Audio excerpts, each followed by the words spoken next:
वंदे मातरम। स्वस्थ समृद्ध परिवार निर्माण प्रयास में भाई राजीव दीक्षित जी के व्याख्यानों से प्रेरित और प्रोत्साहित होकर स्वदेशी चिकित्सा के प्रति जागरूकता का कार्य सोशल मीडिया के माध्यम से जमीनी स्तर पर आप सभी के अनुभव, आशीर्वाद, सहयोग, मार्गदर्शन से यथासंभव कर रहा हूँ। इस सभी के लिए कोटि कोटि नमन। और प्रज्ञा साज बहन द्वारा लिखित पुस्तक मेरा परम सखा कैंसर, इस पुस्तक के तीसरे अध्याय में आज पढ़ते हैं और इसका शीर्षक है मैं भी जीऊंगी। हम घर पहुंचे, हकीकत बताई। मोटी बहन, मोटा भाई मतलब माताजी, पिताजी, भाभी सभी को धक्का लगा। मैंने जानबूझकर कहा बहुत ही भूख लगी है, चलो खाना खाएंगे। लेकिन मैं महसूस कर रही थी कि सभी के गले में निवाला अटक रहा था। खाना खाते समय ही मुझे शैलेश ने फोन किया, तुम मुझे बेकार में तंग कर रही हो, झूठ बोल रही हो ना। शैलेश ने कहा, मैं बिल्कुल सच बोल रही हूँ, मुझे कैंसर है। मैंने कहा। उन्होंने फोन रख दिया। बिना देखे ही मैं उनकी मनोदशा को समझ रही थी। वो शून्य अवकाश में डूबे जा रहे थे। तमाम ग्राहकों के साथ होते हुए भी वो बिल्कुल अकेले हो गए थे। सैनिक अनुशासन से रहने वाला चुस्त कर्तव्यनिष्ठ इंसान जड़ से उखड़ गया था। मुझे बड़ा दुख हो रहा था कि उनकी इच्छा के खिलाफ मैंने उनको जबरदस्ती दुकान भेज दिया था, क्योंकि अभी इस पल उनको मेरी बहुत जरूरत थी। इस भीषण युद्ध के भी वो भी एक योद्धा हैं। मुझे कुछ भी हुआ तो उसका परिणाम पहले उनके जीवन पर होगा। परमात्मा ने तो उनका सर्वस्व छीन लेने की तैयारी शुरू कर दी थी। मेरी सांस अनियमित हो गई थी। बार बार मुंह से दीर्घ सांस लेना जरूरी हो गया था।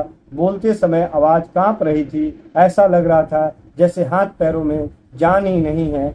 सिर में बेहद दर्द हो रहा था। मैंने अपने भतीजे कृतिक से सिर दर्द की गोली ली। प्रदीप भाई को फोन करके बताया कि रिपोर्ट में कैंसर का निदान जारी हुआ है।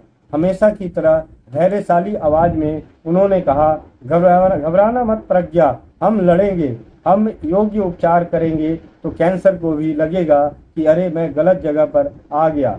लेकिन इसके बाद वो कुछ बोल नहीं पाए, रो पड़े। लेकिन मैंने अपना रोना रोक लिया, न रोने की प्रतिज्ञा जो की थी। उसके बाद तुरंत फोन बजा। शैलेश ने कृतिक से पूछा, सच बताओ क्या रिपोर्ट कैंसर बता रहा है? कृतिक ने हाँ का जवाब दिया। उनको लगा कि पूरी दुकान चारों ओर घूम रही है।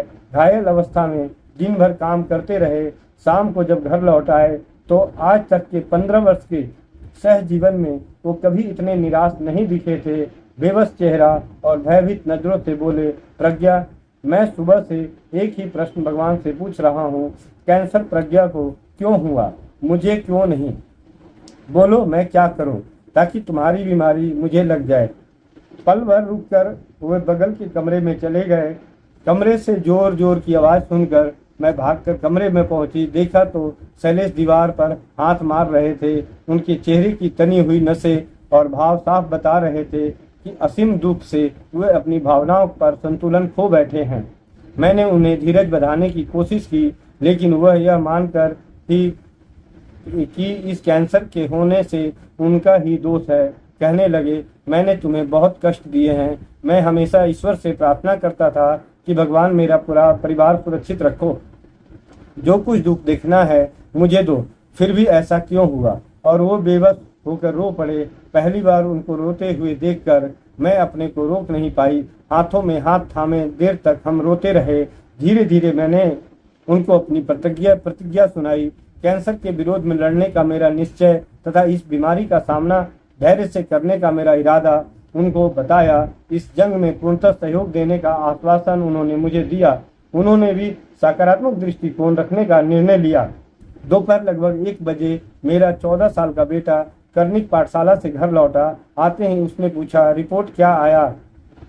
मैंने उसको सच बता दी। उसके स्वाभानुसार वह चुप हो गया, बगल के कमरे में चला गया। बार बार आकर मुझे देख कर जाता था। माँ को अगर कुछ हो गया तो।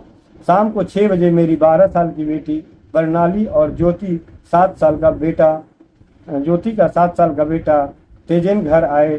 दरवाजे से ही पूछे हुए प्रश्न का उत्तर सुनकर दोनों ही सिसकियां भरने लगे। बरनाली तो कांपने लगी। मैंने दोनों को अपने सीने से लगा लिया। बड़ी देर तक उनको सहलाती रही।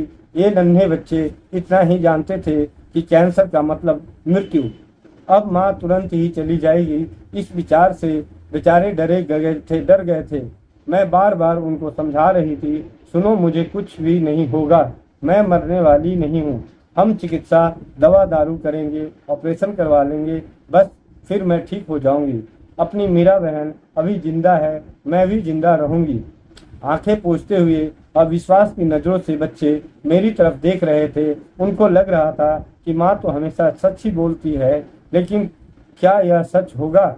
और मुझे लग रहा था कि बच्चों को मैं समझा रही हूँ या अपने आप को। उसी वक्त एक बेबस माँ की आंखें बंद कर भगवान की करुणा की पुकार की, हे भगवान, क्या आप मेरी 12 साल की बच्ची की तरफ नन्हों को देखकर मुझे कुछ वर्षों का जीवन दान नहीं दे सकते? मैं तुम्हें सिर्फ 10 ही साल की भीख मांग रही हूँ।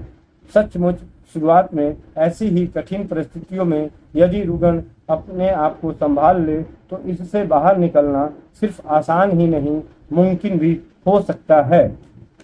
तो ये तीसरा अध्याय, और चौथे अध्याय में हम जानेंगे, पढ़ेंगे डॉक्टर बने मेरे जीवन के आर्किटेक्ट। तो गोविंद भाई की पाठशाला में, स्वस्थ समृद्ध परिवार की पाठशाला में, कैंसर मेरा परम सखा जीवनी, इस पुस्तक की भावनाओं को, जानकारियों को जरूर सुने, पढ़ें।